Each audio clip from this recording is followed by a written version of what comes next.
You know, there's this one Nobel Prize-winning idea that's pretty much the bedrock of all modern investing. I'm talking everything from your retirement account to the most sophisticated hedge funds out there. It's called modern portfolio theory, and we're about to unpack exactly how it works. At the end of the day, investing is this constant tug of war, right? On one side, you've got that desire for huge returns. You want to see that money grow. But on the other side, there's that deep, gut-level fear of watching it all just evaporate. So how do you even begin to navigate that? Well, modern portfolio theory gives us a roadmap. But hey, let's get something straight right off the bat.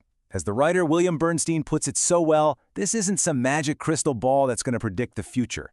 Think of it more like building a really solid financial toolbox, a portfolio that's designed to be tough and resilient, no matter what craziness the market decides to throw at us. All right, so let's get into the heart of it. This is the investor's dilemma, the fundamental trade-off that every single one of us has to make. It really just boils down to two big things. First, you've got your expected return. That's the upside, what you hope to make. And on the other side, you have risk. Now, the finance nerds call this standard deviation, but a much better way to think about it is the wobble factor. How much could your actual results swing around from what you expected? The key thing to remember is that most of us are risk-averse. That just means we need the promise of a much bigger payday to get us to sign up for a bigger, scarier wobble.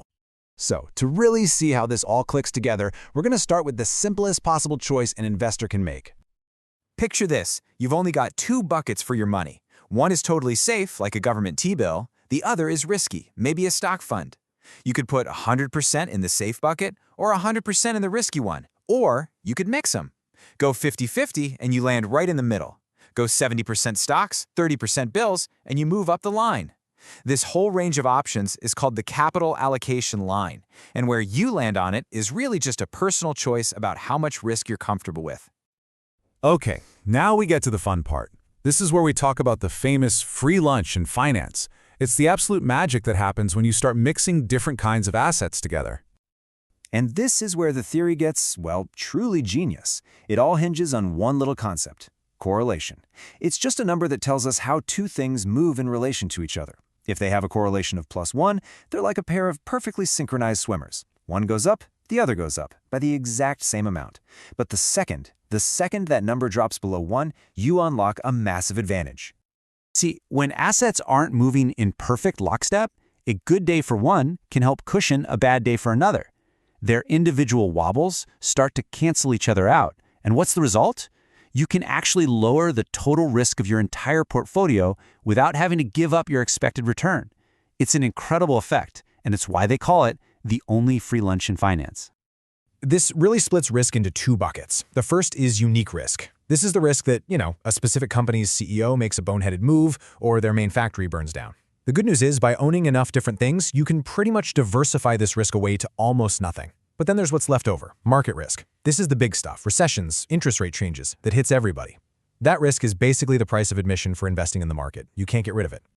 So if that's what happens with just two assets, what about when we scale up? What happens when we try to build the absolute, truly optimal portfolio? Okay, now let's go big. Imagine you plotted every possible portfolio combination on a graph. You'd get this giant cloud of dots. The efficient frontier is the top edge of that cloud. It represents the absolute best of the best portfolios, the ones that give you the most possible return for any given amount of risk.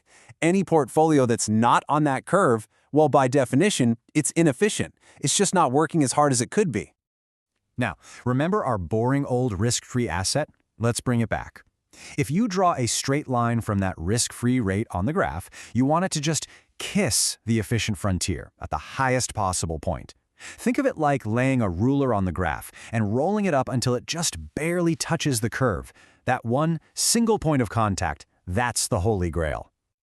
That point is what we call the optimal risky portfolio, and this is where things get really wild. It leads to the most radical, most counterintuitive insight of the entire theory. Mathematically, that single best mix of risky assets is the same for everyone. Yeah, you heard that right.